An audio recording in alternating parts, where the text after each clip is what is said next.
जय राधा माधव कुंज बिहारी गोपी जना वल्लभ गिरिवरधारी।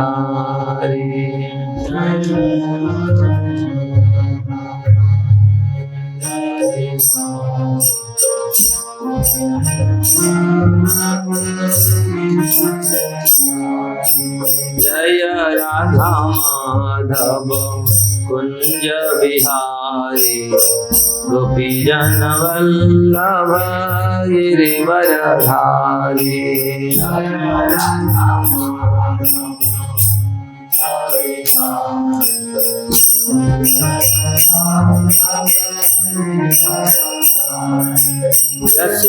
यशोदानंदन ब्रज जनरंजन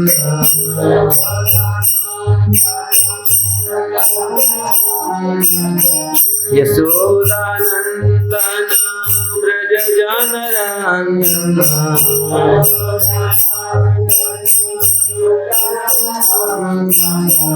यमुना तीरावनचारी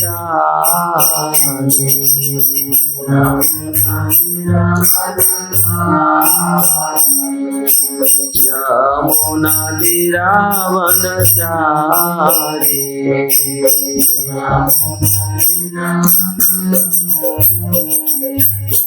जय राधा माधव कुंज बिहारी गोपी जन वल्लभ गिरिवरधारी।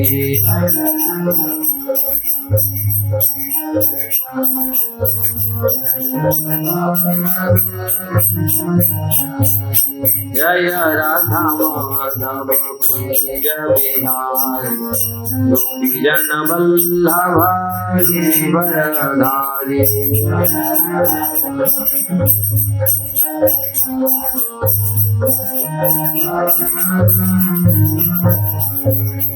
हरे कृष्ण कृष्ण कृष्ण हरे हरे हरे राम राम राम हरे हरे।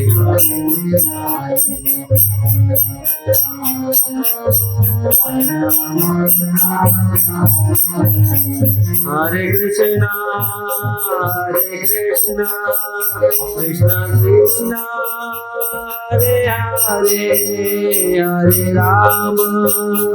हरे राम राम राम हरे हरे।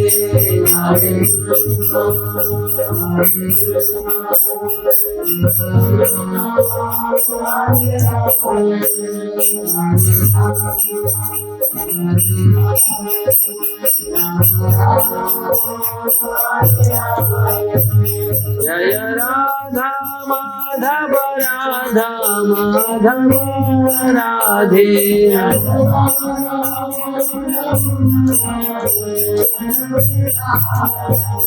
जय राधा माधव राधा माधव राधे।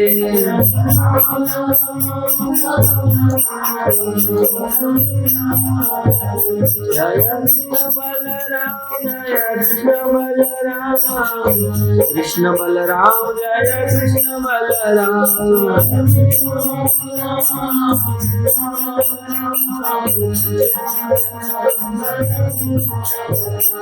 जय जगन्नाथ जय बलदेवा जय सुभद्रा जय सुदर्शन।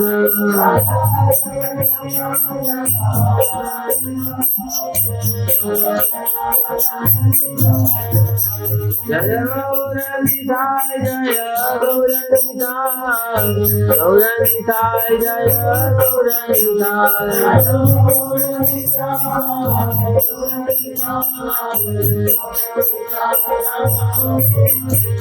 प्रभुपाद प्रभुपाद प्रभुपाद जय जय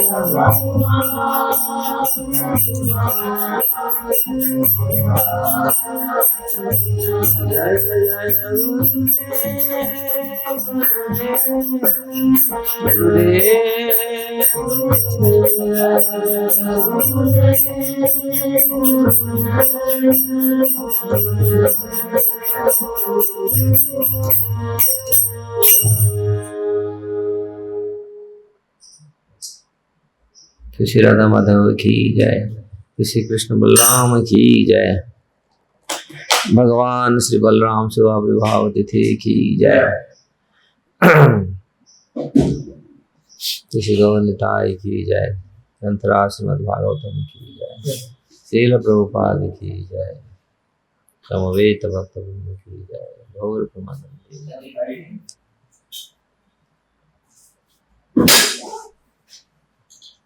ओम नमो भगवते वासुदेवाय, ओम नमो भगवते वासुदेवाय, ओम नमो भगवते वासुदेवाय,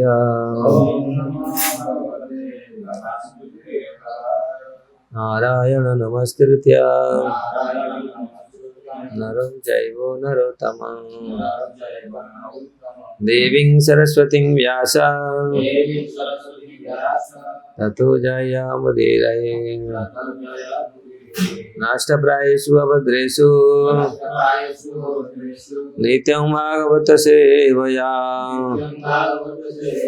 भगवते उत्तमश्लोके भक्तिर्भवति नैष्ठिकीम्। मुखं करोति वाचालं पङ्गुलङ्घयते गिरिं, यत्कृपास्तमहं वन्दे श्रीगुरुदीनतारिणीं श्रीपरमानन्दमाधवम्।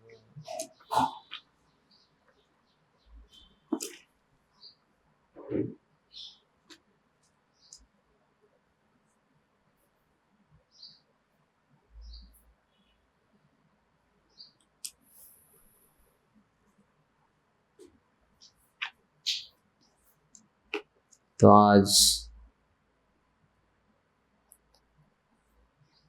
भगवान बलराम जी की सुबह आविर्भाव तिथि है, जो बलराम जी स्वयं एक्चुअली कृष्ण बलराम जी के रूप में भगवान का पहला विस्तार है। बलराम जी भगवान जब अपने को विस्तार करने के लिए चाहा, अकेले थे, तो दक्षिण भाग से दाहिने तरफ से बलराम जी का प्रकट हुआ। ये मूल संकर्षण और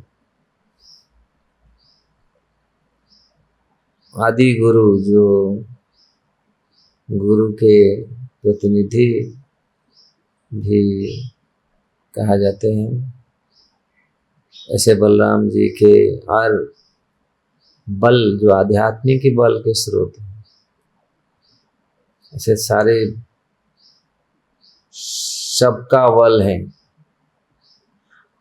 खास करके आध्यात्मिक बल का वो देने वाले हैं। इसीलिए आज उनकी आविर्भाव तिथि पर हम लोग कुछ चर्चा करेंगे। और बलराम जी के बिना कृपा से कृष्ण भक्ति को प्राप्त करना असंभव है। इसलिए बलराम जी ऊपर से लाए। अच्छा, बलराम जी ऐसे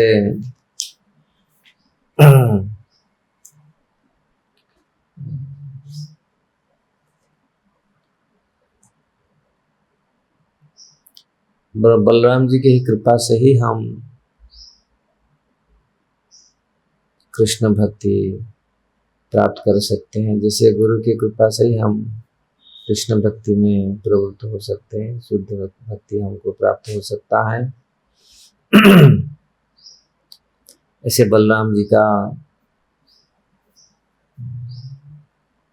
गुण, बलराम जी के अनंत दिव्य गुण है और किस प्रकार वो भक्तों का सहायता करते हैं। हरे कृष्ण। ये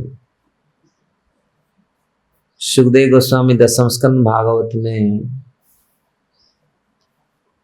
इनका वर्णन करते हैं। परीक्षित महाराज के प्रश्नों पर वो चाहते हैं किस प्रकार नवां स्कंद तक वर्णन करने के पश्चात परीक्षित महाराज ने उनके जो तीव्र इच्छा रहती है भगवान के कथा सुनने के लिए, खास करके कृष्ण बलराम जी का सोमवंश, सोम सूर्यवंश, सूर्यवंश का वर्णन किया, सोमवंश का जो चंद्रवंश का, वो खास करके उनका जो उत्साह रहता है किस प्रकार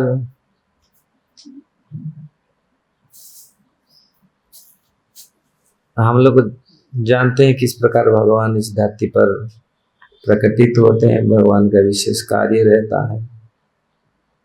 यद्यपि भगवत गीता में भगवान बोलते हैं नमाम कर्माणि लिम्पन्ति न मे कर्म फले स्पृहा, मुझे कोई कर्म करने का जरूरत नहीं, बाध्य नहीं है मैं कर्म करने के लिए, ना कोई स्पृहा है।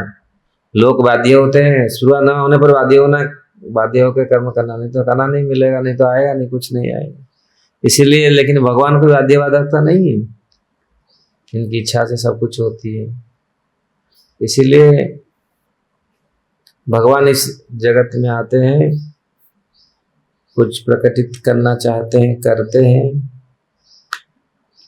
वास्तविक अनुग्रह करने के लिए, जीवों पर अनुग्रह करने के लिए। मद अनुग्रहाय भक्तानाम, जो भगवान भक्तों पर अनुग्रह करने के लिए और ऐसा कुर्वन्ति, ऐसा लीला प्रकटित करते हैं जो भगवान अपनी ओर आकृष्ट करते हैं जीवों को।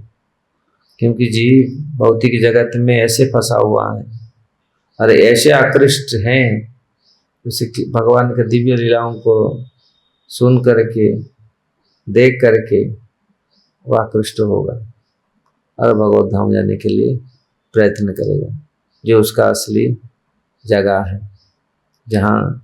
तो इसलिए यहाँ पूरी लक्ष्य यही है।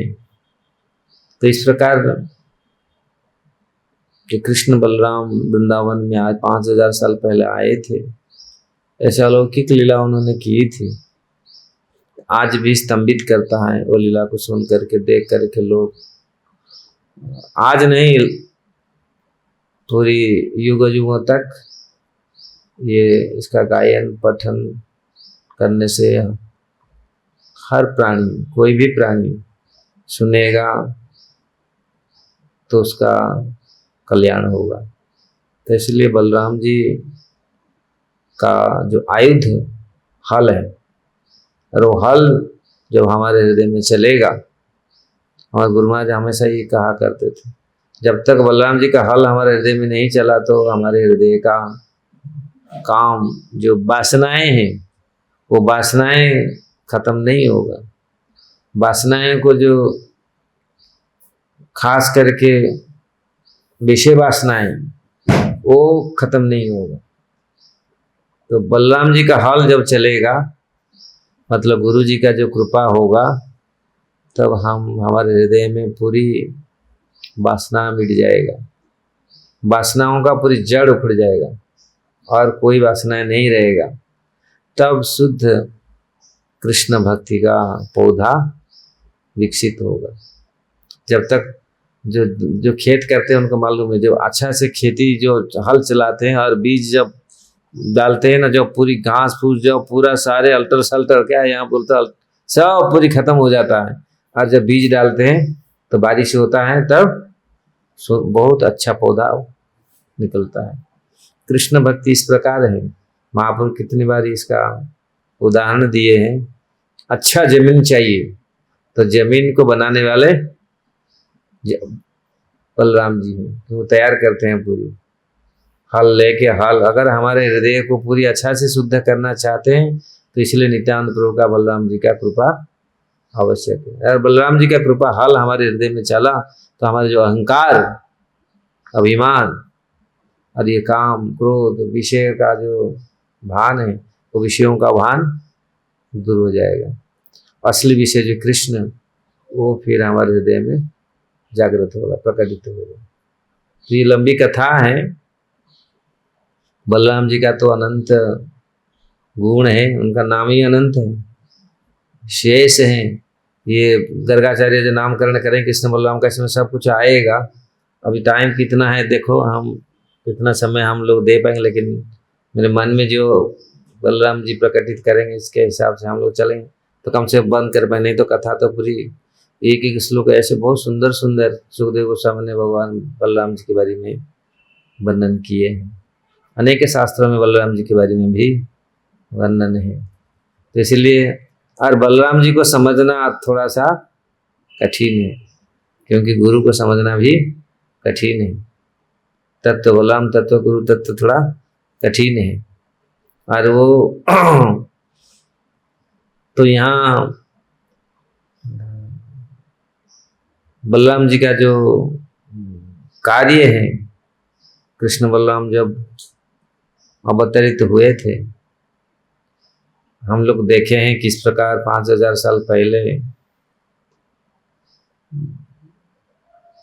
यदुवंशियों में, यदुवंश में भोज, जहां मथुरा में कंस किस प्रकार अत्याचार करने लगे। और कंस कौन थे? कालनेमी, जो भगवान कितनी बार उनको वध किए थे, लेकिन वो फिर भी उसका स्वयं भगवान विष्णु ने उनको वध किए थे। फिर वो और कौन वध किया था? त्रेता युग में हनुमान जी भी कालनेमी को पटक के खत्म कर दिए थे। वो झूठ मूठ राम कथा कर रहा था। जब लक्ष्मण जी को शक्ति भेद हुआ था तो हनुमान जी जब विशल्य करने लेने के लिए गए थे हिमालय, तो उस समय रास्ता में उसको पता चल गया था। रावण ने बोला जाके इसको बंद कर, रास्ता इसको रोको, और जैसे ज्यादा देर हो जाएगा तो ये बलराम वो लक्ष्मण जी का चेतना नहीं आएगा। हनुमान जी को रोकने के लिए उन्होंने वह अपना आश्रम में ऐसा ऐसा माया का तरह आश्रम बना दिया, फर्स्ट क्लास बैठ के जय राम पर इतना पूरा भगवान कथा, इतना सुंदर निपुण रूप से भगवान कथा कर रहा है। इस कलयुग में भी ऐसा है, लोग कथा करते हैं लेकिन भीतर रहता है कृष्ण प्रेम नहीं, भगवान को प्रसन्न करने के लिए नहीं। कथा किसी लिए चलता है, वो बहुत सुंदर कथा करते हैं लोग। कोई धन के लिए कथा करता है, कोई अपने यश के लिए कथा करता है, लेकिन उसमें भगवान को संतुष्ट करने के लिए नहीं। कथा जो तो ये भी कथा पूरा बहुत सुंदर कथा करने लगा टालने में। हनुमान तो चक्कर खा गए पूरी, आके बैठे हो और बहुत सुंदर कथा चल रहा है, बैठ गए वो भूल गए पूरी, जाके वहां से सेवा करने का सेवा भी भूल गए। देवता ने बोला अरे ये तो नकली बाबा है, इसको पकड़ो। तो हाँ नकली बाबा, हाँ नकली बाबा कर रहा है कथा। उसको पकड़ के फिर जब तो उसका असली रूप आया, काला नेमी का हुआ विराट भयंकर रूप, तो उसको पटक के उसको, लेकिन वही काला नेमी कंस रूप। लेकिन यहाँ भगवान स्वयं प्रकटित होंगे और कंस का वध करेंगे, और काल नेमी जो पूरा फिर वो हमेशा के लिए गया, उसका उद्धार हो जाएगा। भगवान वास्तविक किस प्रकार कल्याण करते सबका। तो भागवत में जो वर्णन यहाँ आ रहा है, किस प्रकार भगवान परीक्षित महाराज ने किस प्रकार प्रश्न पर सुखदेव गोस्वामी ने किस प्रकार वर्णन किया, मथुरा में किस प्रकार उपद्रव हो रहा था, ये तो हम लोग जानते हैं। कंस किस प्रकार बंदी बना करके वसुदेव जी और देवकी को कारागृह में डाल दिया। कारण था इतनी कंस ने इतनी पूरा सुस्थिर, इतनी साधु बन गया, कंस ने इतनी साधु बन गया तो देवता बोले ये कब से पूरी इतना स्नेह उड़ाया इसका बहन के प्रति। और इतनी, ऐसे शास्त्र में कहते हैं, ये भी दिखा गया है, जो कुछ समय के लिए पूरी स्थिर हो जाता है, शांत हो जाता है ना, तो फिर बाद में बवंडर मच के आता है। आप देखो जब शांत हो जाता है ना पूरी वातावरण, तो आएगा ना आंधी आता है। जब शांत होता है ना तब जाके आंधी आएगा पूरी। और देखो बिल्ली को देखो, जब किसी को चूहा को पकड़ने के लिए कैसा पूरा पूरा ऐसा शांत हो जाता है, फिर हटा करता है। ये दिखा गया है, वो पूरा ऐसे शांत हो जाते हैं। तो जो असुर स्वभाव वाले व्यक्ति, तो ऐसा वो शांत हो जाता है। शांत होने का मतलब है ये करेंगे कुछ उपद्रव, अभी इनका टाइम ये शांत हो। तो कंस का भी ऐसा, वो पूरा ऐसा बन गया, पूरी विद्वान शांत पूरा ऐसा। तो इसका देवता मतलब इससे पता चलेगा ये अगली समय और कुछ अभी इसका करेगा, कुछ भयंकर स्थिति आएगा, इसका भयंकर काज करेगा। ये वही हुआ, देवताओं ने जानबूझ करके उसके, वो तो पूरा इतनी शांत हो गया, इतना फंस गया। तो फिर उसके पश्चात ये तो कंस ने तुरंत देवकी को मारने के लिए किस प्रकार तलवार निकाल लिया। वसुदेव जी ने, ये इसमें हम लोग नहीं जाए क्योंकि जन्माष्टमी का, लेकिन इसी ये प्रारंभिक कथा है किस प्रकार देवकी और वसुदेव के लिए कितनी कष्ट कंस ने सताने लगा। बेड़ियां डाल दी, पूरी कारागृह में बंद कर दिया। 6 संतान को निर्ममता से हत्या की, पटक के। उसी का बेटे, उसी के ही संतान है। वो खुश हो रहा था। यही तो मूर्खता है, मूर्ख जीवों का यही मूर्खता। हाँ मार दिया, किसको मारे, जगत में किसको हम मारेंगे। हम लोग सोचते उसको मार दिया, किसको मारेंगे, वो अपना बेटा को मार रहा है। कंस ने अपना बेटा को मार रहा है। काला नेमी का बेटे ये थे, वो सोच रहा है, वो आनंद ले रहे हैं भौतिक जगत में। हम लोग इसीलिए साधु पुरुष जो वास्तविक साधु होते हैं, जो वास्तविक अपना कल्याण जानते हैं, कभी किसी का भी अनादर नहीं करते। ये सोचते हैं नहीं हम तो इसको खत्म कर दिया, किसको खत्म किए, किसी को नहीं खत्म करते, अपने आप का। इसलिए अगर भागवत में हम देखेंगे, कुंती महारानी स्तुति करते हैं भगवान को। कुंती महारानी जब वसुदेव जी को मिलते हैं, अपनी भाई को, वो बोलते हैं इतना जो कष्ट हो गया मेरा ही दोष है, मेरा ही दुर्भाग्य है। तो संत पुरुष कभी दूसरे का आरोप नहीं लगाते, इसके कारण मैं भगवत भक्तिहीन हो गया, भक्ति छूट गया, मेरा ये ऐसा हो गया, मेरा ऐसा हो गया, नहीं, इतना कष्ट हो। लेकिन वास्तविक साधु लोग कभी भी वैष्णव दूसरे को नहीं, ये हमारी ही कमी है, अपना ही कमी मत, नहीं इनकी वजह से मेरा ये हो गया, नहीं। वास्तविक आप देखिए, वैष्णव और जो वैष्णवी हैं वो कभी भी दूसरे को दोष नहीं दिए, उसके कारण ऐसा हो गया, नहीं। तो यहाँ कंस ने स्वयं अपना 6 पुत्र देवकी का सड़गर्भ ना, षडगर्भ षड़ा, इसलिए हमारे आचार्य लोग भी ये बात बोलते, 6 षडगर्भ को जो खत्म करने के बाद कौन आते हैं? बलराम आते हैं। ये षडवर्ग क्या है? 6 काम क्रोध लोभ मोह मद, ये 6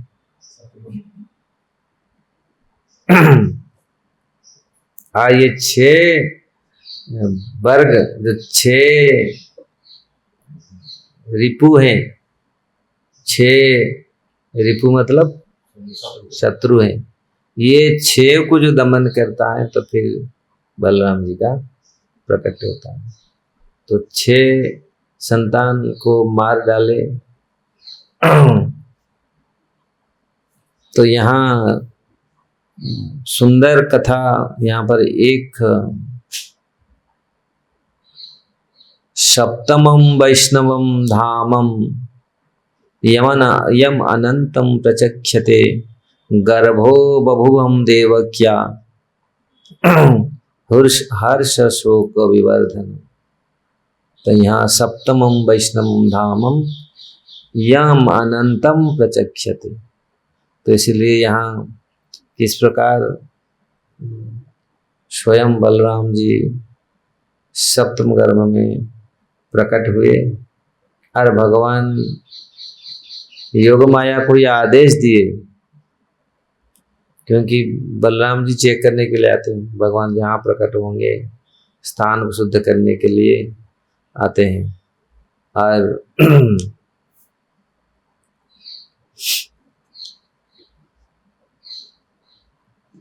जब बलराम जी देवकी के गर्भ में आए, इसलिए सप्तमं वैष्णवं धामं यम अनंतम प्रचक्षते। बलराम जी जो 7वें गर्भ में आए तो देवकी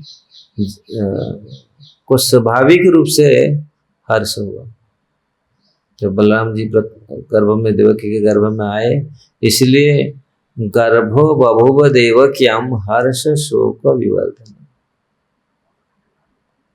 उन देवकी को तो बहुत हर्ष हुआ, स्वाभाविक है ये सप्तम गर्भ को प्राप्त करके, लेकिन कंस के द्वारा मारे जाने के भय से फिर भी उनको चिंता शोक सताने लगा। तो इस प्रकार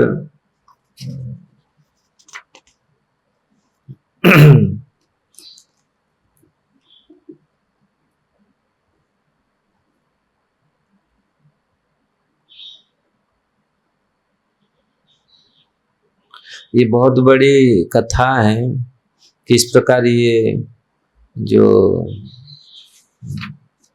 शास्त्र में वर्णन है, कंस ने किस प्रकार 6 बालकों को जो मार डाले, ये कौन थे, इसका भी टीका में हमारे गोस्वामी लोग बोल रहे हैं। ब्रह्मा जी अपने से उत्पन्न तिलोत्तमा नाम की अप्सरा के रूप को देखकर काम मोहित होकर उसके पीछे भागे। पूर्व जो स्वयंभुव मनवंतर में ब्रह्मा जी के पुत्र मरीचि के स्मर, उद्गीत, परिष्णव, पत्रंग, क्षुद्रभुक तथा घृणी, ये 6 पुत्र थे। ये 6 जो मरीचि के, तो ब्रह्मा जी को काम मोहित देखकर ये लोग हंसने लगे। तो श्री ब्रह्मा जी ने इनको श्राप दे दिया, तुम सब असुर जनी को प्राप्त हो। तो हिरण्यकशिपु के द्वारा कालनेमी के क्षेत्र स्त्री से पैदा हुए, उन्होंने शाप मुक्ति के लिए ब्रह्मा से प्रार्थना की। तो उन्होंने कहा वैवस्वत मनवंतर के 28 चतुर्युग के द्वापर में भगवान श्री कृष्ण अवतीर्ण होंगे, तब उनका उच्चिष्ट भोजन करके तुम्हारा उद्धार होगा। देवकी जी का, क्योंकि भगवान जब दूध पान करेंगे फिर उनको बुलाएंगे, देवकी बुलाएंगे तो फिर वो लोग स्तनपान करेंगे, तब जाके उनका उद्धार होगा। तो मरीचि के ये पौत्र थे, और सूरज योनि में जन्म ग्रहण करने पर भी ये पूर्व संस्कार के कारण श्री भगवान का भजन करते थे, ये सड़गर्भ। तो इस पर हिरण्यकशिपु ने उनको श्राप दे दिया। और पिता के शत्रु तुम, इन श्राप क्या दिया, तुम पिता के शत्रु श्री भगवान का भजन करते हो, इसीलिए तुम्हारे पिता के हाथ तुम्हारा मृत्यु होगा। ऐसा श्राप, मतलब तुम्हारे पिता, तुम पिता का शत्रु का भजन, विष्णु का भजन करते हो, तुम्हारे पिता का हाथ तुम्हारा मृत्यु होगा। तो इसीलिए भगवान का तो देवता दैत्य के युद्ध में कालनेमी को कृष्ण ने मार दिया।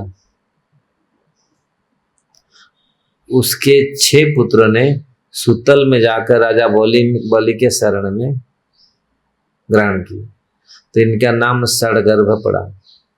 तो ये 6 संयमनिष्ठ होकर जल के भीतर गर्भगृह में शयन करने लगे। तब भगवान विष्णु ने स्वप्न में उनके शरीर में प्रवेश कर उनकी जीवात्माओं को निद्रा की अधिष्ठाता देवी के सौंप दिया। निद्रा देवी से उन्होंने कहा, तुम मेरी प्रेरणा से इन सब को लेकर क्रमशः देवकी के गर्भ में स्थापन कर दो। कैसे ये देवकी गर्भ में कैसे आए? ये श्रेष्ठ दानव है, इनका मैं उद्धार करूंगा। जो कालनेमी मरकर कंस के रूप में उत्पन्न हुआ, उसने देवकी के क्रम से उत्पन्न 6 पुत्रों को मार डाला। फिर भगवान श्री कृष्ण देवकी के प्रार्थना पर उन्हें जौनपुरी से वापस ले आए।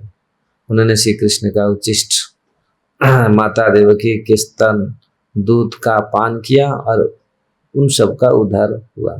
श्री बलराम जी देवकी के गर्भ से उत्पन्न नहीं हुए, किंतु वे देवकी के 7म गर्भ के रूप में आविर्भूत हुए। उनका अवतरित ही यहाँ सूचित हो रहा है कि इसलिए उन्होंने गर्भो बभुव कहा गया है, गर्भ बभुव नहीं। तो इसलिए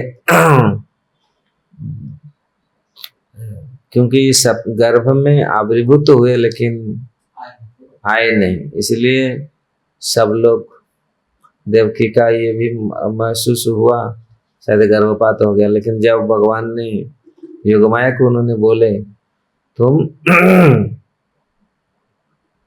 मेरा अंश जो अनंत है, तो उनको किस प्रकार वहां से स्थानांतरित करो, वहां से लेकर के रोहिणी के गर्भ में उसको स्थापन कर लो। तो इसलिए कंस अत्याचार को देख करके भगवान किस प्रकार योगमाया को उपदेश दिया और उनको बोला, तुम कहाँ कहाँ पृथ्वी पर पूजा पाओगी, सब वर्णन है कैसे कैसे कैसे कैसे नाम में। और भगवान बलराम जी का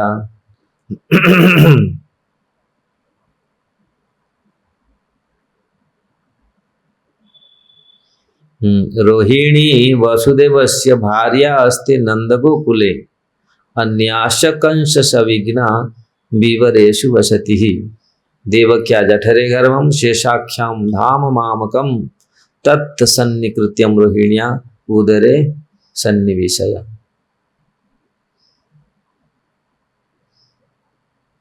तो इस प्रकार योगमाया को भगवान ने उपदेश दिया, आदेश दिया कि तुम मेरा जो अंश है, 7म अंश, 7म बलराम जी जो अंशभूता कहा गया है, तो बलराम के अंशभूत है शेष और अनंत।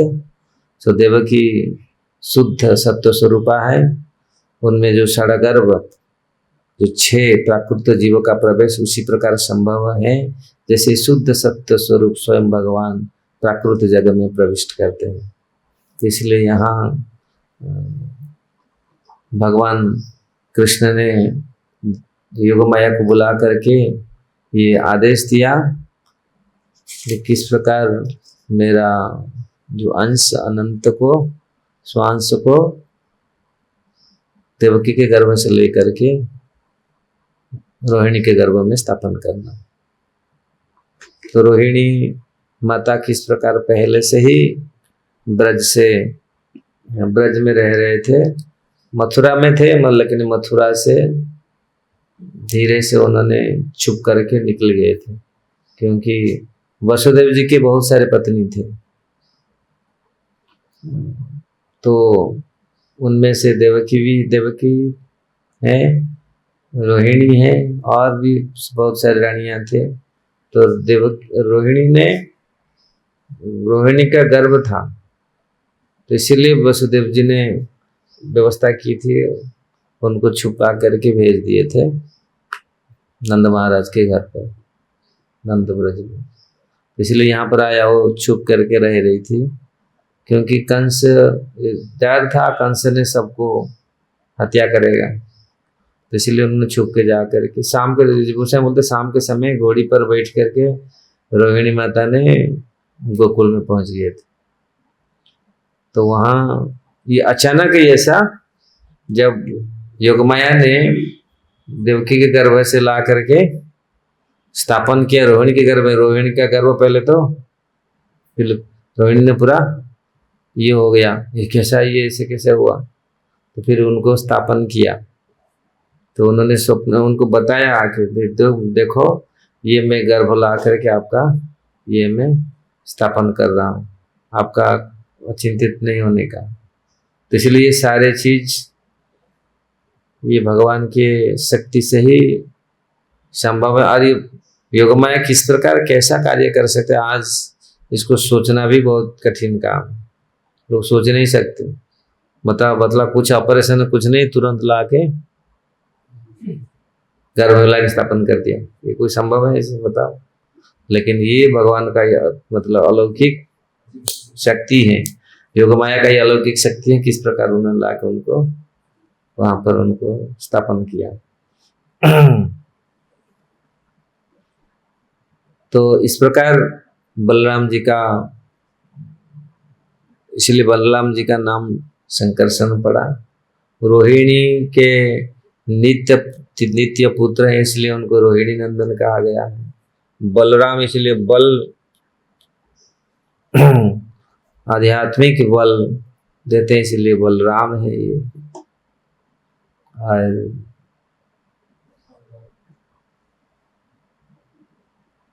अनंत और शेष, ये सारे भगवान, एक्चुअली बलराम जी तो पहला विस्तार है, अनंत और शेष ये सब आके उनमें मिले थे अंश, इनका ये सब ये नहीं है ये शेष ना क्या बता रहे, नहीं, ये स्वयं बलराम जी हैं, शेष और अनंत ये सब आकर के उनमें सम्मिलित हुए थे। अनेक किसी भगवान जब प्रकटित तो होते हैं, सारे अवतारों का मूल तो भगवान ही है, इसीलिए बहुत सारे अंश यहाँ पर जो वर्णन कर रहे हैं, शिव गोस्वामी जो लिख रहे हैं, टीका में वर्णन कर रहे हैं किस प्रकार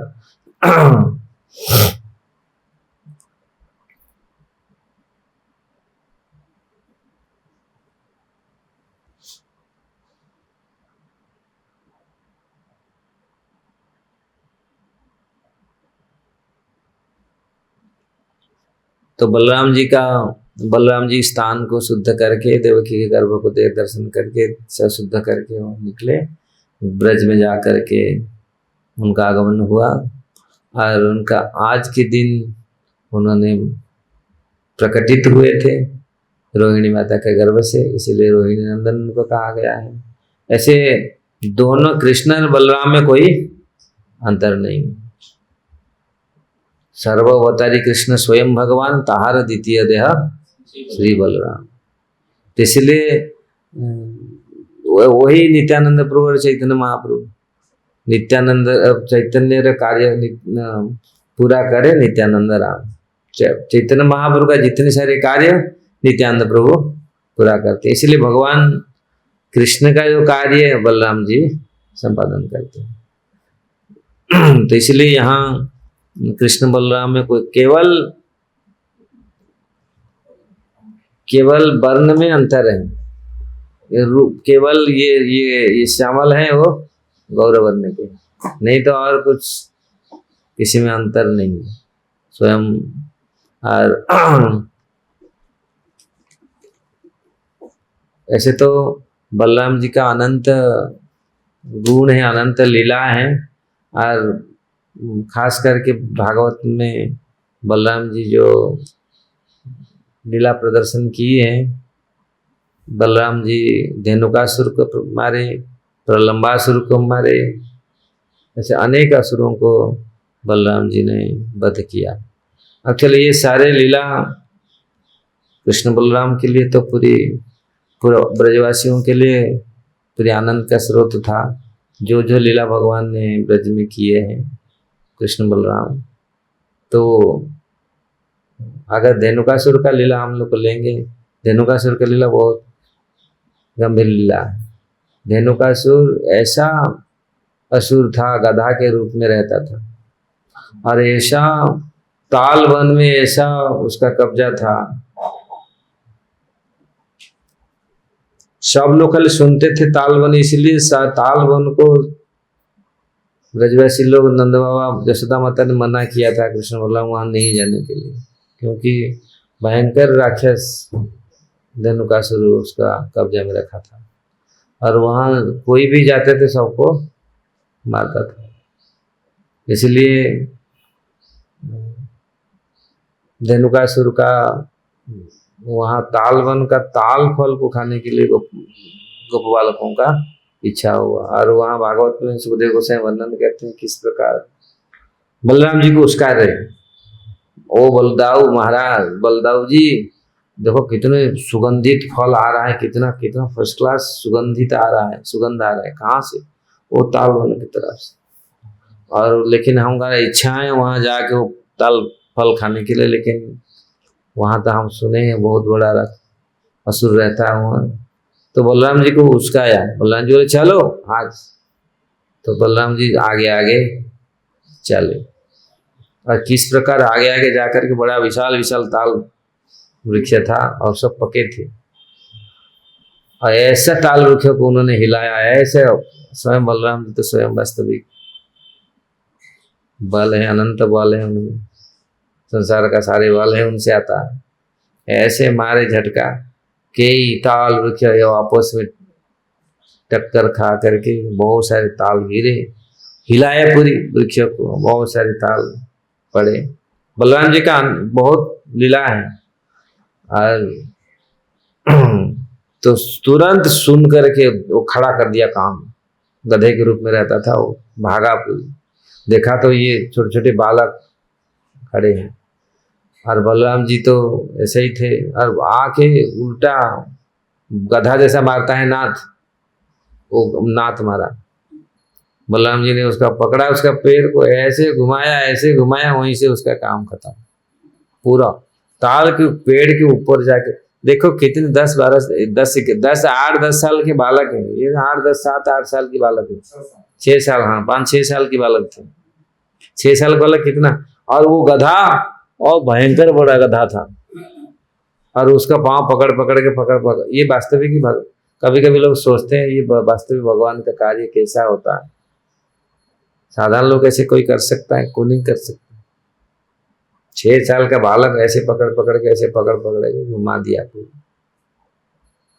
और सारे पूरी ताल के वृक्ष के ऊपर पड़ते थे, और उसके ऊपर फिर वो वृक्ष गिरता था, उसके से पूरा, और सारे जितनी उसका थे अनुयायी, उसका परिवार वाले सब भागे ऐसे ही नाथ मारने के लिए। भगवान भी पकड़ा, सब पकड़ पकड़ के कृष्ण बलराम ने उनका पूरी खत्म कर दिया।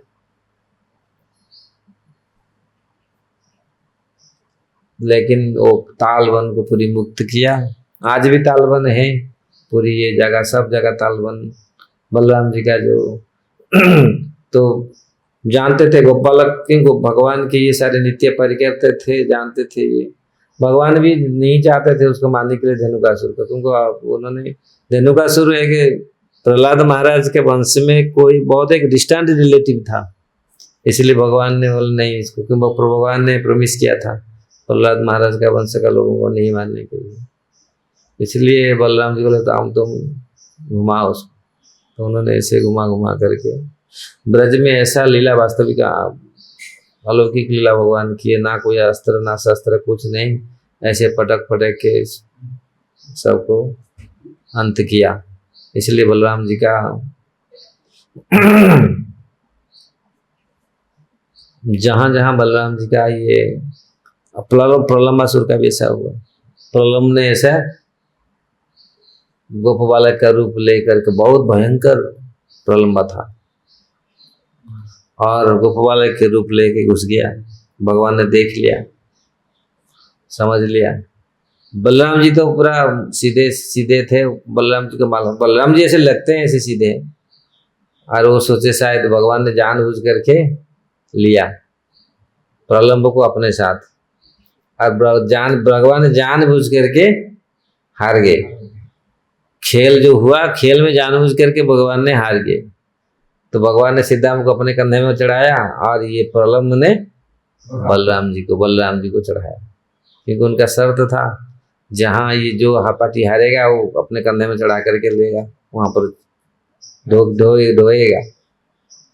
तो बलराम जी को पा करके प्रलम्बासुर तो मन ही मन और लड्डू खा रहा था, और इसी को आज तो इसको खत्म कर दो, क्योंकि ये सब लोग, सब कंस का ये सब भेजा हुआ, ये सब राक्षस है, असुर है, और ये लोग इतनी परेशानी किए, इतने वो लोग सोचते थे बस हम, और कितनी प्रयास रहा भगवान को मारने के लिए। ये मूर्खता है, भगवान को कोई मार सकता है? भगवान ये आए हैं इस जगत में, भगवान आते हैं धर्म को संस्थापन करने के लिए, दुष्टों को दलन करने के लिए। ये उनका पहला मुख्य कार्य नहीं है, एक अनुषंगिक कार्य है। मुख्य कार्य तो भक्तों को आनंद देने के लिए आते हैं, लेकिन ये जो कार्य बलराम जी ने की, और बलराम जी उनके ऊपर बैठ गए, प्रलम्बासुर ले गया वो पूरी बाबा रे बार, वो तो पूरा लेके पूरे चला जंगल की ओर, और उसका रूप भी बढ़ा गया, और इतनी भयंकर विशाल पहाड़ जैसा। बलराम जी 6 साल का बालक, इतनी छोटे से, वो देखे अरे ये तो पूरा, और वो पहाड़ जैसा शरीर, जैसे पहाड़ में एक छोटा सा जैसे कोई प्राणी ऐसे लग रहे थे। वो पहाड़ विशाल बड़ा पहाड़ में बलराम जी के छोटा सा बालक कितना छोटा सा लग रहे थे, और वो सोचा था बस अभी तो मेरा हो गया लड्डू, इसको तो पूरी खत्म कर दूंगा, और मेरा राजा कंस को मैं खुश करा दूंगा। यही असुरों का कार्य है। तो सोचते हैं अपना परिवार वाले, अपना लोगों को हम खुश करें, किसको मार। वो जो भी कार्य करते हैं, लेकिन वास्तविक कार्य की इसका परिणाम देखिए कैसा होता है। उनका जितनी सारी इच्छाएं, भौतिक जगत के लोग अपने इंद्र तृप्ति के लिए कितने कार्य करते हैं, ये देखिए। ये भी सोचा मैं पूरा अपने राजा को खुश करा दूंगा।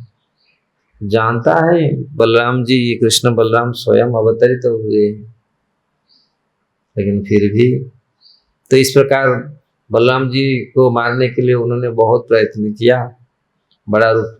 अब बलराम जी ने देखे लेके जा रहा है, कहाँ भाई, रुक, वो तो बुरा बढ़ा लिया। भगवान बलराम जी ने एक मारा, हाथ में एक दिया उसको, उसके कनपटी, उसी से चक्कर खा करके मतलब 6 साल का बालक का हाथ, और देखो कैसा। लेकिन यही देखने का है, भगवान का शक्ति अनंत शक्ति है। और भौतिक जगत में लोग भौतिक बुद्धि, भौतिक बल, भौतिक शरीर को प्राप्त करके जिम जा करके मोटा बना देते हैं ना। शरीर बोलते हैं हम बड़े मोटे हो गए हैं ना, तो लोग जाते हैं ना, आज देखो भौतिक ये करके अपने शरीर को बड़ा पहाड़ जैसा बनाते हैं, लेकिन वो क्या मरते नहीं? क्या बलवान हो गए, पूरी बलवान हो गए? नहीं। तो ऐसे शरीर, बहुत बड़ा शरीर बना करके फायदा क्या है? एक दिन तो इस शरीर को छोड़ना पड़ता है, मरेगा ना, शरीर छोड़ना पड़ेगा। ऐसे कुल लोग बोलते क्या शरीर बनाना नहीं चाहिए? शरीर बना तो भगवान के लिए बना, जो भगवान का काम में आएगा, भगवान का सेवा में आएगा, तो इसीलिए बनाया। तो बलराम जी ऐसा ही थोड़ा सा मारा, एक, उसी से खत्म। तो भौतिक जगत में कितने भी बड़ा कितना भी भौतिक जगत कितनी बलशाली हो, लेकिन भगवान के सामने वो सब नगण्य है।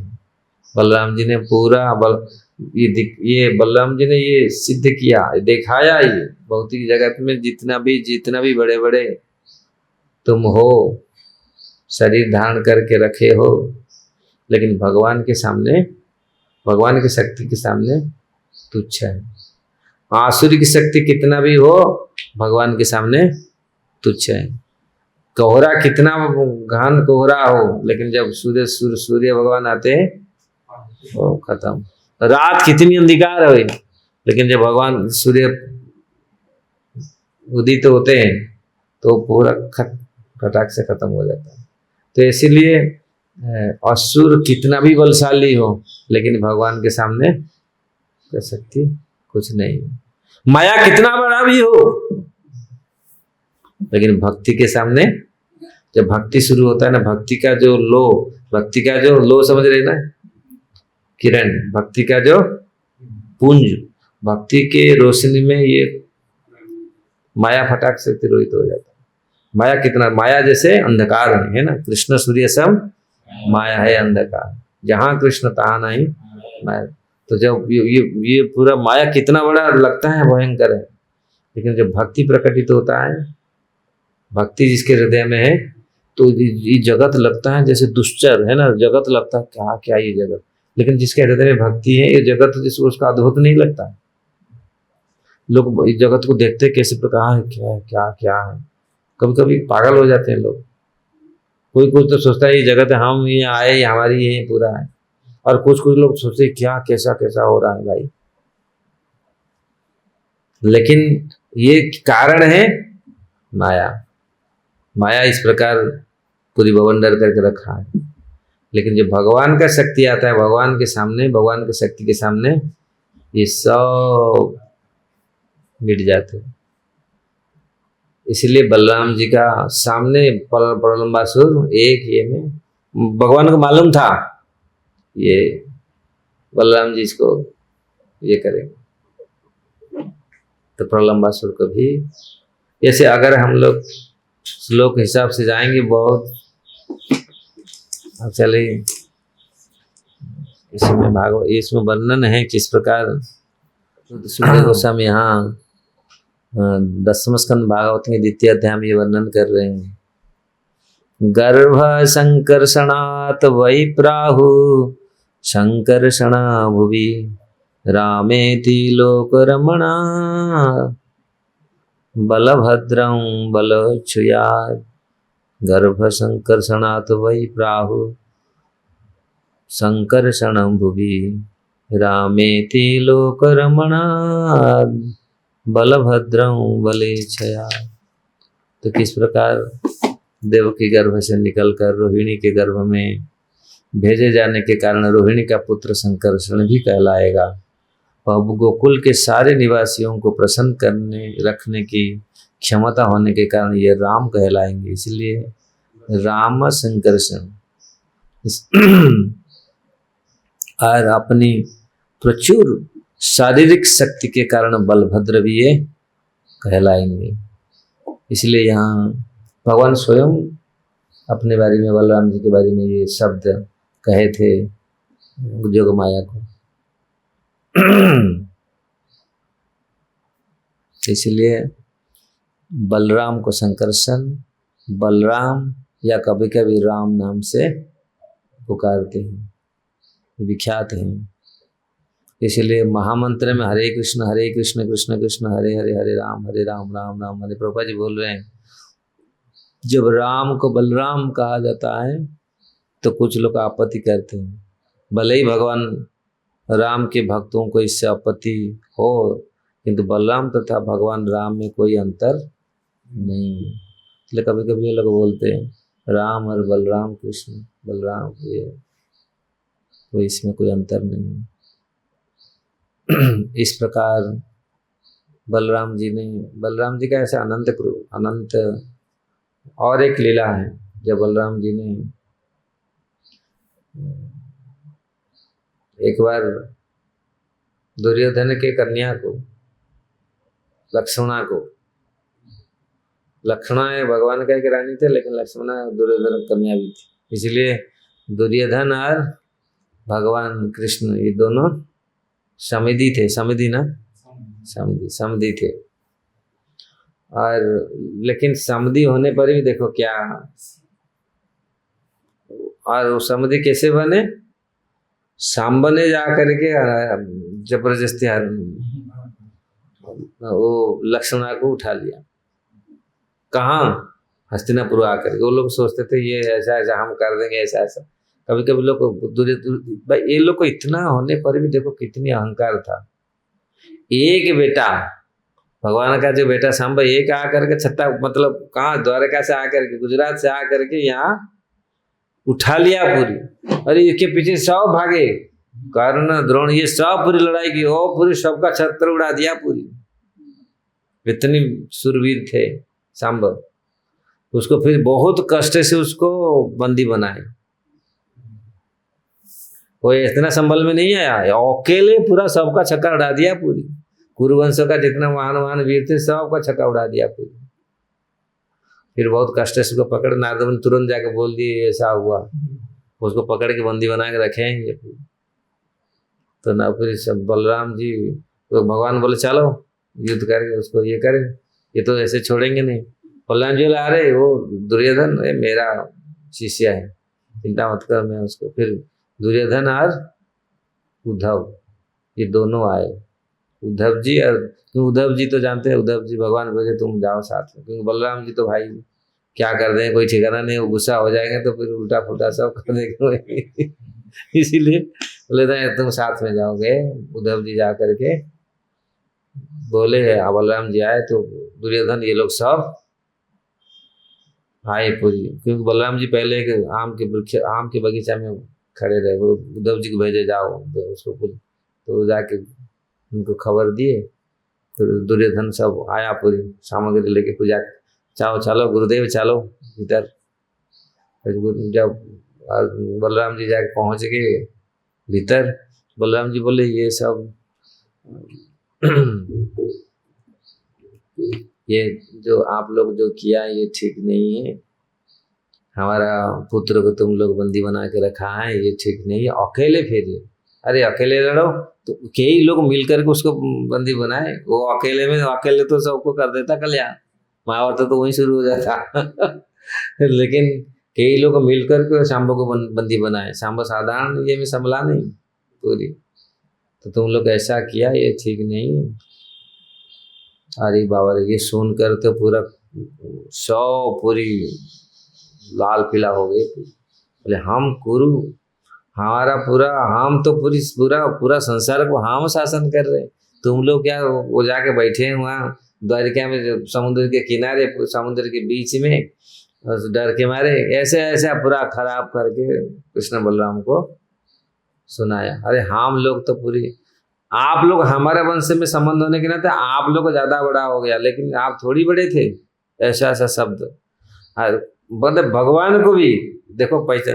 अरे हम कुंती का शादी हुआ ना कुरुवंश में पांडु के साथ, तो तुम लोग छोटा, वंश तुम्हारा छोटा था, हम लोग बड़े हैं।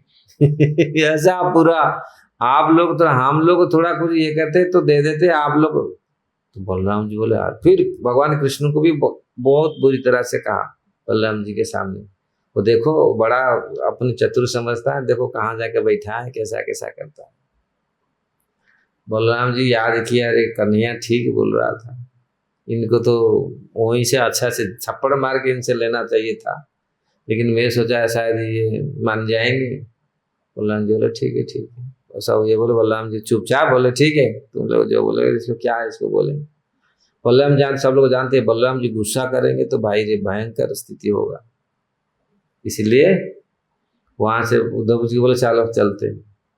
ये लोग ये बोलते हैं ना क्या, सीधी उंगली में घी निकलेगा नहीं, इनको चाहिए थापड़, इनको चाहिए। जो कन्हैया हमारा बोल रहा था भैया मत जाए, इनको समझाओ मत, हम तो चलते सीधा चढ़ाई करेंगे, ये सीधे होंगे, अभी टेढ़े हैं, ये मानेंगे नहीं ये लोग। ये सही बात बोला था, इसीलिए बलराम जी बोले चलो गए।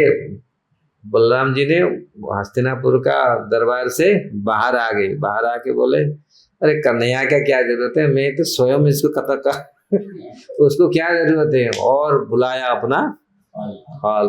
वो हाल साधारण छोटा हाल नहीं है, वो तो भयंकर कई हजार योजन हाल है, क्योंकि ये शंकरसन स्वयं बलराम है, जो पूरा विश्व का ही सब कुछ, जिनके लोम रोम से मतलब रोम से अनंत ब्रह्मांड प्रकटित होता है। जो कारणदक्षाई, किरोदक्षाई, गर्भोदक्षाई, ये मूल शंकरसन है। इनसे पूरा चतुर्भुज निकलता है। वासुदेव, शंकरसन, प्रद्युम्न, अनिरुद्ध, और इनके एक एक जो श्वांस है उसमें अनंत करोड़ ब्रह्मांड को सृष्टि है। जो और ये तो ये हस्तिनापुर के छोटा सा पाठ, जब वो पूरा अपनी लोमकूप से, उनके चतुर्भुज से, जब उनके जो विस्तार चतुर्भुज उनसे वो महाविष्णु के लोमकूप से हजार ब्रह्मांड, मतलब कितने बड़े बड़े ब्रह्मांड उनके लोमकूप से सांस से निकलता है। और ये तो हस्तिनापुर के छोटा सा दिखाए, बोले आज इनको ये पूरा हस्तिनापुर कौरव के साथ तो सब बैठे हैं ना, अब डींग मार रहे हैं सब, हा कर रहे हैं सब, इनको पूरा हाल से उखाड़ करके सीधा गंगा में पूरा पटक दूंगा, जमुना में पूरा पटक दूंगा, खत्म कर दूंगा पूरा। वो बैठते बैठते पूरा सब जाके जल समाधि सा वो खत्म हो जाएंगे। बलराम जी की और लगाया पूरी हाल, थोड़ा सा ये किया, और जैसे भूकंप, जैसे ना अर्थ कोई कहता है ना, वो सब ऐसे ऐसे ऐसे, ये क्या हो गया, अचानक क्या हो गया पूरी। वो बोले इसको उखाड़ के सीधा फेंक दूंगा पूरी। और देखे तो बोले वो सब लोग, पता नहीं चला क्या अचानक ये हुआ। तो बलराम जी तो देखे तो सब लोग सब बाहर आ गए, अर्थ कोई क्या आ गया, जैसे भूकंप आ गया। बाहर आते थे बलराम जी, अरे बलराम जी हिला रहे हाल लगा के बलराम जी हिला रहे, पकड़े जाके सब भीष्म, कर्ण, द्रोण, ये सबको पता चला बलराम जी का बल। ये तो सब फिर स्वयं दुर्योधन आके तुरंत बोला गुरुदेव रुकिए। और गुरुदेव का अभी बल उनको पता नहीं चलता था कैसा है। वो सोचता था गुरुदेव के साथ मैं गदा जुद सिखाऊं, गदा में कुछ गुरुदेव कभी प्रहार कर दिया। बलराम जी तो ऐसे, तो उनको समझ में आया तुरंत, लड़की को लेके, लक्ष्मणा को लेके, भाई चलो सांबा के साथ उनको विदा कर दिया। बोले जाओ भाई महाराज, दाऊ जी महाराज जाइए तो इसीलिए ये लेके आए। ये बलराम जी कालिंदी की भी जमुना जी को फाड़ दिए, उल्टा बह रहा है पूरी पानी। वहां आप उधर जाएंगे तो पूरब से पश्चिम जा रहा था, पूरब की ओर पानी, वहां से पश्चिम से मतलब उल्टा बहता है पूरा। खींच के ले आए थे जमुना जी को। जमुना जी को बोले भाई यहाँ हम लोग बहुत थक गए, नृत्य करके रास नृत्य कर रहे थे, थक गए, हम थोड़ा स्नान फान करेंगे, तुम इधर आ जा। जमुना जी को बुलाया, जमुना जी जा रही थी उधर, तो इधर थोड़ा आ जा, पानी इधर लेके आ जा। मतलब ये सब दिव्य स्थिति है, दिव्य स्तर है। मतलब भगवान जानते हैं ये जमुना महारानी है, ये साधारण नदी नहीं है। साधारण नदी तो चैन, तो तुम इधर आ जा, तुम्हारा पानी लेके इधर आ जा। बोला नहीं वो तो सुना ही नहीं। हाँ बलराम जी बोला अभी चलता तेरे को ऑपरेशन, अभी तो फाड़ूंगा। तो सीधा फाड़े, खींचे पूरी, फिर ये करके ले आए यमुना जी, फिर स्नान किए। वो भी लीला है। और एक लास्ट लीला है, याद करते हैं। ऐसे तो कृष्ण बलराम का वृंदावन में प्रवेश सुंदर लीला, बहुत सुंदर लीला। भगवान स्वयं किस प्रकार गुण कीर्तन करते हैं बलराम जी को, मतलब स्वयं अपना ही कहते हैं, लेकिन बलराम जी को दिखा कर देखो कैसा कैसा सब लोग आपको कैसे सम्मान कर रहे हैं। 10वें स्कंद भागवत में ये वर्णन है बलराम जी का, ये वर्णन। और एक लीला है जहाँ गए थे उधर रुक्मिणी जी के घर, रुक्मिणी जी के पिताजी के घर। रुक्मिणी जी के विवाह होने के बाद सब लोग जानते हैं रुक्मिणी जी के भैया रुक्मिणी नहीं चाहता था शादी करने के लिए, तो भगवान ने रुक्मिणी को जबरदस्ती उठा लिए। रुक्मिणी जी का इच्छा ही था, रुक्मिणी जी ने पत्र देकर बुलाया था, भगवान लाए। तब के बाद रुक्मिणी ने कुंडी नगर ना वहां प्रवेश नहीं किया था। बोला नहीं, जब तक कृष्ण को मैं वध नहीं कर दूंगा। तो रुक्मी का पुत्र हुआ रुचा, तो उनका भगवान का बेटा हुआ प्रद्युम्न, प्रद्युम्न के बेटे हुए अनिरुद्ध। तो अनिरुद्ध का साथ, तो बलराम जी बोले अभी बहुत दिन हो गया था, भगवान ये सब बहुत बहुत बहुत उम्र भी हो गया, और ये मतलब ग्रेट ग्रैंड फादर हो गए ये भगवान के पुत्र प्रद्युम्न, प्रद्युम्न के पुत्र अनिरुद्ध। अनिरुद्ध का शादी करने के लिए रुक्मी के लड़की रुचा के साथ उनकी बेटे हुए वज्रनाभ, रुचा का जो, तो भागवत में एक ही श्लोक है 10वें स्कंद में देखा ये। तो उसको शादी, फिर बलराम जी बोले ये छोड़ो, कृष्ण उसका था मन में उसका इस प्रतिशोध था। तो भगवान बोले ये परिवार एक ही परिवार है, सबको मिला लेते, तो फिर चलो उसका लड़की के साथ हमारा अनिरुद्ध का शादी कर देते हैं। तो अनिरुद्ध का 2 पत्नी, अनेक पत्नी, उषा भी उसका एक पत्नी, लेकिन ये रुचा ये एक पत्नी था, ये रुक्मी का बेटी थी। तो मतलब भाई का बेटी किसका, रुक्मिणी का, रुक्मिणी का भाई रुक्म का ये बेटी थी रुचा। तो गए शादी के लिए, तो सब पूरा पक्का हो गया, बोला सब भगवान बलराम जी बोले सबको हम मिला देगा, और ये सब भाई मतलब साला ये सब मन जो कड़वाहट है ये सब मिट जाएगा। ठीक है, भगवान बोले ठीक है, भगवान को तो मालूम है सब कुछ यहाँ पर क्या होगा, भगवान को सब मालूम है। अब बलराम जी तो दाऊ महाराज बहुत भोले वाले हैं, और ठीक है चलते अपना ये में गए। तो दाऊ जी को बुलाया, ये लोग जितने सारे राजा आए थे, इवन उत्कल का भी राजा, मतलब उड़ीसा का राजा आया था, सब बहुत पूरी इंडिया का पूरी राजा सब आए थे। बैठे, बलराम जी को बुलाया, चलो दाऊ खेलेंगे, पछा खेलेंगे, तो कुछ खेल हो जाए। फिर ना भाई हम नहीं, बलराम जी पहले मना कर रहे थे, नहीं भगवान को तो कोई कुछ, बलराम जी थोड़ा सा ऐसे अपने स्वभाव में ऐसे लगा दिखते हैं ऐसे, लेकिन जब वो आ जाते हैं अपना तान में सबको पूरी ठीक रास्ते में ले आते हैं, लगते हैं जैसे सीधे साधे हैं, भोले भाले हैं, ठग देंगे, लेकिन सोचते हैं हम ठग लेंगे। तो दुर्योधन ने बोला आओ, नहीं दुर्योधन ये रुक्मी और ये लोग सब उनको बुलाए राजा लोग, शुरू हुआ खेल, पसा खेल। बलराम जी ने जीत लिए बहुत, ये लोग सब लोग बलराम जी जीतने पर भी लोग बोले नहीं आप लोग नहीं, आप जीता नहीं, आप ये ठीक, ये लोग सब सारे राजा ने उसकी रुक्मी की ओर हो गए, बलराम जी की ईर्ष्या। कभी कभी ये लोग बहुत जो अच्छे गुण संपन्न व्यक्ति सब ईर्ष्या करते हैं लोग, तो बलराम जी से ऐसे भगवान से जीवात्मा किस प्रकार, जबकि भगवान के प्रेम करना चाहिए, उनके सपक्ष में रहे, लेकिन ये विडंबना है जगत में। तो जहाँ थोड़ी सी ये होता है, तो ये लोग सारे बलराम जी के विपक्ष में गए, बोले नहीं, और सब झूठ बोले, नहीं बलराम जी हारे। बलराम जी बोले नहीं मैं जीता हूँ। अरे तुम लोग कहाँ, तुम तुम लोग क्षेत्रीय ही नहीं हो, तुम तो गाय चराया, ऐसे हल चलाया, गाय चराया, तुम लोग क्षेत्रीय ही नहीं हो, तुम कहाँ जानते पसा खेलना, तुमको आता थोड़ी, ऐसा पूरी कर।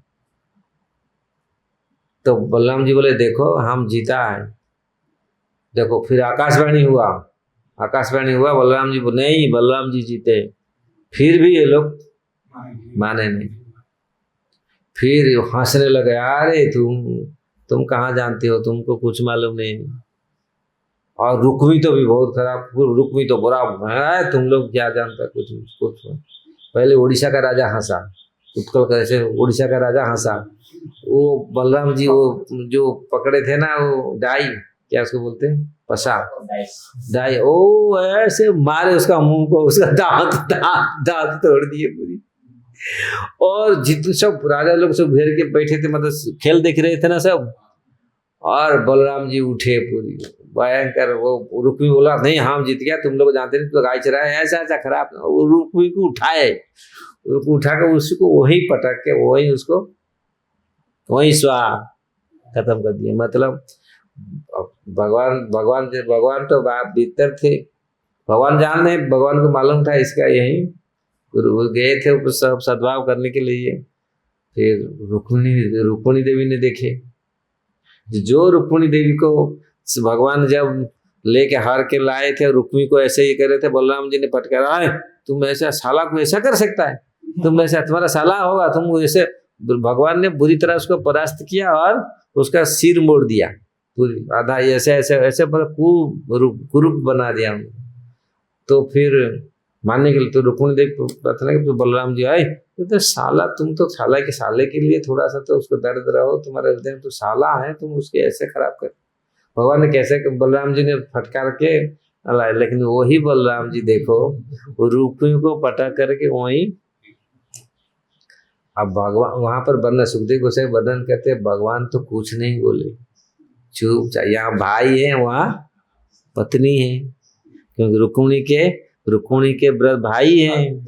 उसको पूरा वही मतलब शादी फादी हो गया था, शादी के अवसर पर तो ये चला था, और वो पूरा वही वहाँ सुखदेव गोसाई बोल रहे भगवान ने पूरा साइलेंट रहा। देखो स्वयं भगवान कुछ ऐसे, ये भौतिक जगत ऐसा है, घर परिवार में कुछ कभी कभी साइलेंट रहना पड़ता, सब कुछ जान करके कुछ हम बाबा बाबा करके बोलेंगे तो फिर बहुत कुछ लफड़ा होगा, फिर भयंकर लड़ाई बढ़ेगा पूरी। इसलिए यहाँ पर ये वर्णन किया गया है, कुछ समय के लिए शांत रहना है, कुछ किसी के लिए बोले नहीं। देख कभी कभी लोग आते ना, तुम्हारा दोष है, इसका दोष है, इसका खराब है, ये भगवान ने किसी को बोले नहीं। देखते हैं यहाँ तो रुक्मिणी, यहाँ बोलेंगे तो रुक्मिणी स्वयं पत्नी है, ये भी है, और ये स्वयं, और रुक्मिणी क्या बोले, ये भी अपना बेटा का बेटा है, उसका शादी हो रहा है, यहाँ से ऐसा तो संबंध है, यहाँ भाई को भी मरा हुआ, किसी को कहा ये करे।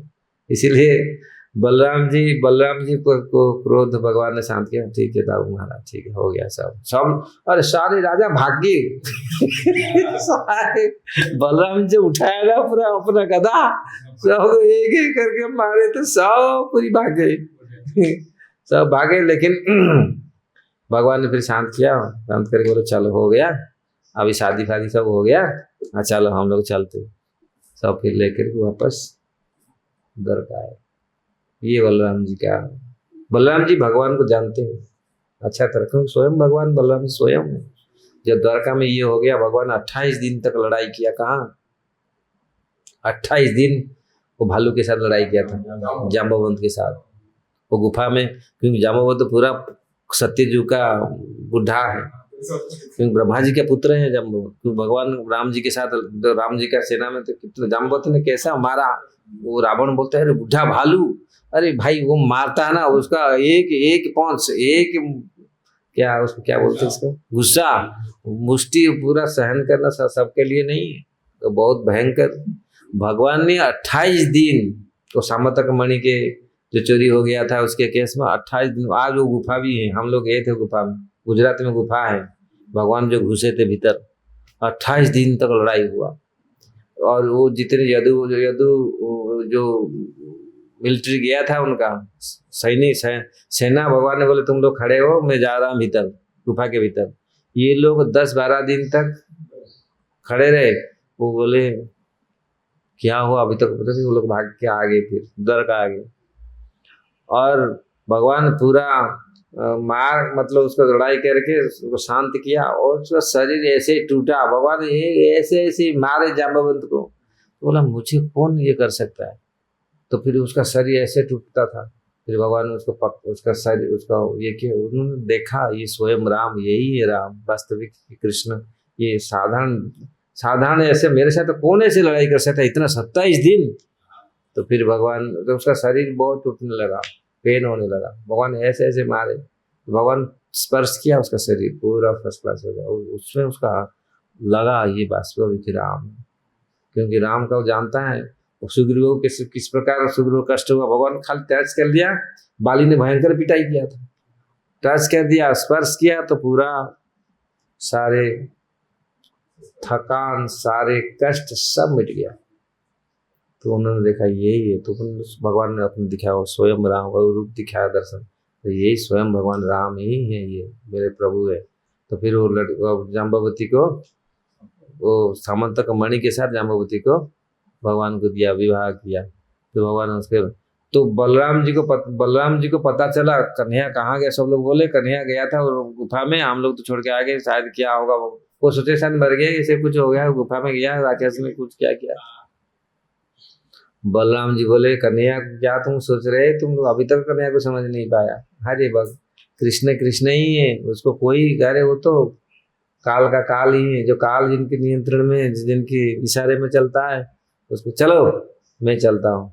और पूरी अपना गदा उठा करके बोले चलो हम चलते, कहाँ कन्हैया गया। तो जा रहे थे, मतलब निकल रहे थे, भगवान आए, जाम्बवती को लगा, देखा कन्हैया आ गया, हमारा कन्हैया आ गया, देखो जाम्बवती लेके आ रहे, और एक लड़की को लेके आ गई, अभी शादी और होगा। 16,108, बता कोई शादी कर सकता है? लोग बोल रहे हैं हम भगवान है, स्वयं को बोलते हैं हम भगवान है, हमको पूजा करो। लोग कितनी पागलपन है, देखो भगवान है। 16,108 कौन शादी करे? एक लड़की को शादी करने में कितनी कठिन है। भगवान ने दिखाया मैं भगवान हूँ। 16,108। इसलिए बलराम जी के चरण में हम लोग प्रणाम निवेदन करते हैं, जो स्वयं भगवान अनंत की, भगवान वासुदेव की सेवा करते हैं, भगवान कृष्ण का सेवा करते हैं, हमेशा प्रथम सेवक के रूप में रहते हैं। सेवक भगवान, हमारे गुरु महाराज क्या करते थे, सेवक भगवान। ये भगवान स्वयं अपना सेवा स्वयं करते हैं। भगवान की सेवा कौन करेगा? स्वयं, स्वयं भगवान। बलराम जी स्वयं पहला रूप, भगवान का पहला रूप ही बलराम जी है। और बलराम जी से शंकर, शरण, प्रद्युम्न, अनिरुद्ध, ये 4 चतुर्भुज से फिर गर्भोदक्षाई, क्षीरोदक्षाई, कारणोदक्षाई विष्णु। और गर्भोदक्षाई विष्णु से ब्रह्मा जी प्रकट हुए। देखो ब्रह्मा जी, शिव जी कहाँ, शिव ब्रह्मा जी से शिव जी प्रकट हुए। और देखो इनका स्थान और उनका स्थान आप देखिए कैसा। इसलिए ऐसे बलराम जी का आविर्भाव तिथि है आज, उनके चरण में हम प्रणाम करते हैं, प्रार्थना करते हैं उनका। हमारा गुरु महाराज हमेशा ये मेरे को याद है, बलराम जी का हल हमारे हृदय में प्रवेश करे, हमारे हृदय को शोधित करे। हमारा हृदय शोधित होगा तो फिर भगवान कृष्ण का भक्ति हम कर पाएंगे। जब हृदय शोधित नहीं होगा, काम, क्रोध, लोभ, मोह, मद, मात्सर्य सब षड्रिपु रहेगा, बलराम जी का हाल ही इसको खत्म करेगा। इसलिए बलराम जी का कृपा, स्वयं बलराम जी स्वयं नित्यानंद प्रभु के रूप में आए कलियुग में प्रेम प्रदान करने के लिए। जो बलराम जी बहुत सख्त थे और बहुत कठिन, उनका जो संकल्प बहुत कठिन था, लेकिन वो नित्यानंद प्रभु आए, वही बलराम जी कितने उदार थे। बलराम जी बताओ कितना जूत फूट छोड़ के भाग गए। माँ नहीं, अरे तुम लोग मेरा बात नहीं सुना, अब एक ही परिवार तुम लोग अब आपस में लड़ रहे हैं ना, समझाया बहुत कुछ ये किया, लेकिन समझ नहीं दे, आप मरो जो कुछ करो, ये करके भाग गए तीर्थ भ्रमण में। फिर आए ना, बाद में जाके आए तो दुर्योधन का जो लड़ाई हो रहा था भगवान ने किया। तो इतना सकर उनका ये था, लेकिन वही नित्यानंद प्रभु के रूप में आए तो पूरा देखो प्रेम कितनी पावन हो गई, और पावन कर दिया पूरी सबको नित्यानंद प्रभु की कृपा। जगाई मदाई से लेकर के सबको आज तक भी नित्यानंद प्रभु कृपा कर रहे। ऐसे नित्यानंद प्रभु, ऐसे बलराम हमारे जीवन में आवश्यक है। इसलिए उनके चरण में हमारा ये प्रणत, हमारा होना चाहिए भक्ति, उनकी कृपा आवश्यक है। नित्यानंद का प्रकार, निताई चांद करुणा हईवे संसार वासना मोर कभी तुच्छ। जब बलराम जी का कृपा होगा, संसार के वासनाएं हमारे चला जाएगा, तो फिर असली शुद्ध भक्ति हमारे हृदय में जागृत होगा। फिर माया हमको भुला नहीं सकता, माया हमको क्या भुला नहीं सकता, मतलब हमको भटका नहीं सकता, माया से हम लोग फिर भटके नहीं सकते। बलराम जी का कृपा है, गुरु की कृपा है, अरे गुरु है बलराम जी के प्रतिनिधि, इसलिए आदि गुरु है बलराम। जय भगवान बलराम शुभ आविर्भाव तिथि की जय। श्रील प्रभुपाद की जय।